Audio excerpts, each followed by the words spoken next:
What's up, everyone? We're Sight After Dark out of Brooklyn, New York. I'm Dan Bird. I'm Steve Graffiti. So, if you don't know, we recently reacted to all of Stop Making Sense, the concert film by the Talking Heads, and we loved it. And what we like to do with our channel is we go through, we watch the whole thing or listen to the whole album or whatever it may be, let it sink in a little bit, and then we come back with our final impressions for the whole thing. So this is going to be our wrap up of the movie, and we'll just kind of give you our final thoughts and impressions.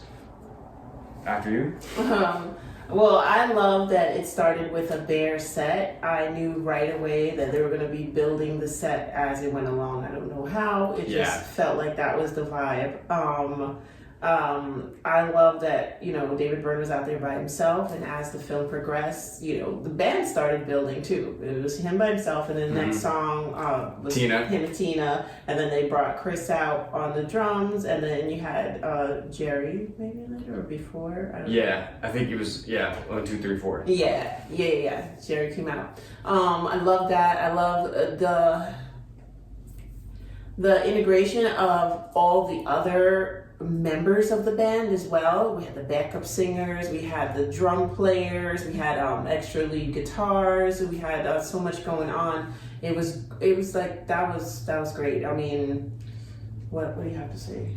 Definitely similar things. I love, like, right when it started, we're like, okay, so there's nothing on the stage and he's by himself, so clearly it's gonna like crescendo, right? And that's what happened. And like you said, I really loved how even the backup musicians or whatever, they were fully included. Like everybody was dancing, like David's like playing guitar, looking at people, they're like looking at him back. Like it's not like it's like the band here and then all those other people. Yeah. It was like if you didn't know, like you would think all of those people were the Talking Heads. Talking Heads. Right. So yeah, it was really cool that they were so inclusive in that way. Yeah. I love that, like, just about every song had a different visual image, besides the set building. We had people that were playing guitars, not playing guitars anymore. They were playing drums this time. Oh, I love that they had a different scenery for every song. We went from just a couple of people on stage to people jogging in place, dancing on stage. Yeah. We had, like, words flashing in the background.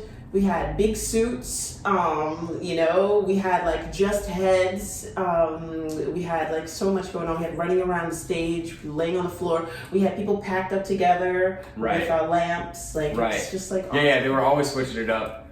Oh yeah, that reminds me of something. When you say like the moving and like the dancing, like I couldn't believe how much fucking cardio they had, and that David could be doing all that and like not be missing a breath. Yeah. Like that was so impressive to me, which we never would have known just from listening to the recording or even just a live album. Yeah.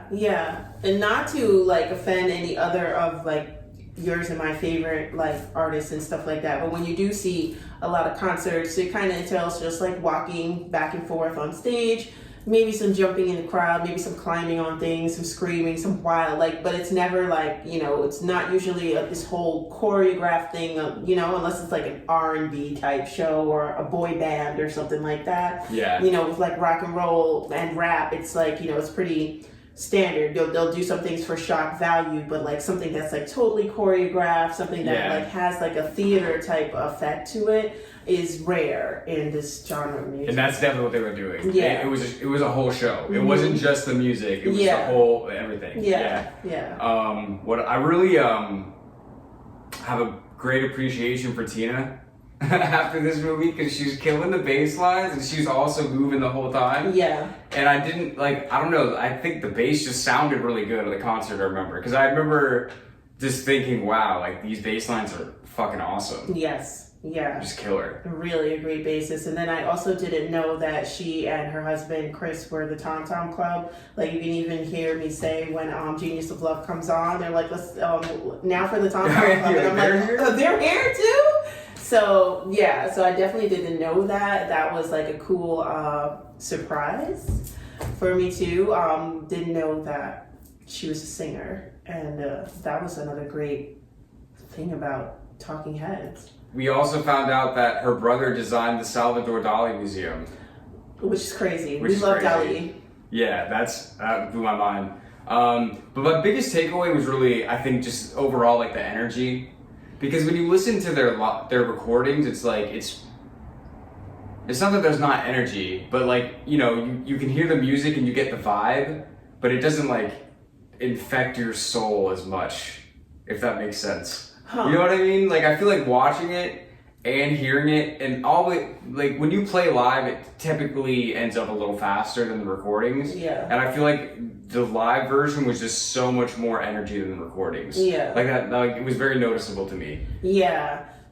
For me, like first time hearing them, I was a small child, and like they kind of did infect my soul. My sister was reminding me of songs that they had. She's like, "Oh, I haven't heard and she was in a long time." And it's just like it's kind of like flashbacks, and you're just like, right, whoa, that was yeah, and just like the whole energy of Talking Heads, the whole energy, like it is quite infectious. And like I was saying, like I like to hear burning down the house every New Year's, like you know what I mean, and stuff like that. So but yeah, seeing them, you're absolutely right, seeing them is even more like I've got to see American Utopia now, like you know what I mean. Yeah. So yeah, I mean, wow. Wowzers,